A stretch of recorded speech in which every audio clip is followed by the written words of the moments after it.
ऐकलत ना? उपक्रमाचं नाव 4 lines before to bed. झोपेच्या आधी फक्त 4 ओळी वाचायच्या. 4 ओळीपासूनच सुरुवात करायची आणि हळूहळू ओळी वाढवायच्या. उद्दिष्ट फक्त एवढंच, मुलांना वाचनाची गोळी लागावी आणि पुस्तकाशी मैत्री व्हावी. मग सुरू झाली आमची तयारी. शाळेतील ग्रंथालयाची पुस्तके वाटप करणे, त्यांच्या अचूक नोंदणी ठेवणे याची गटानुसार जबाबदारी वाटप करण्यात आली. पुस्तके घ्यायला धडपड सुरू झाली.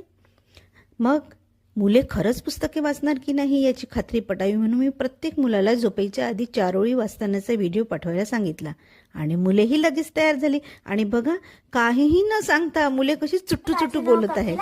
वासरू आहे. एके दिवशी सकाळी सकाळी राणीचे. हॅलो फ्रेंड्स, या पुस्तकाचे नाव आहे सुरक्षित रहा घरात.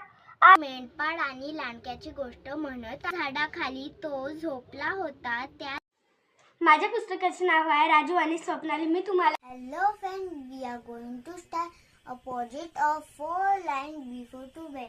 बाबू आणि आई शेतात फिरायला गेले होते. उंच आकाशात उडत होते. हे वाचून दाखवणार.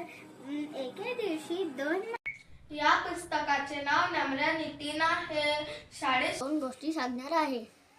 एक दिवशी 2 गोष्टी. या पुस्तकातून तुम्हाला मी 2-3 ओळी वाचून दाखवणार आहे.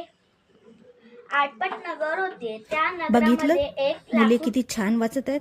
काही मुले अडखडतायत पण प्रयत्न खूप छान करतायत. बरं, आपण त्यांचं कौतुक करायला हवं. आता पुस्तकांची गोळी लागली आणि काही मुलांनी इतकी सारी पुस्तके वाचून टाकली की मला धक्काच बसला. बघा, तुम्हालाही बसतो का ते? मी एकूण 62 पुस्तके वाचलेलं आहे. हे पण वाचलेलं आहे. याचे तात्पर्य दोघांचा भांडण तिसरे. मी एकूण 32 पुस्तके वाचलेले आहे. त्यापैकी हे सिंह आणि हुशार ससा हे पण वाचलेले आहे. याचे तात्पर्य असे की शक्तीपेक्षा युक्ती कधीही श्रेष्ठ असते. 91 पुस्तके वाचलेले आहे.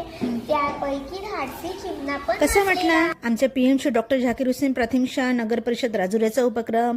लागलीच लाईक, शेअर आणि सबस्क्राईब करून टाका. धन्यवाद.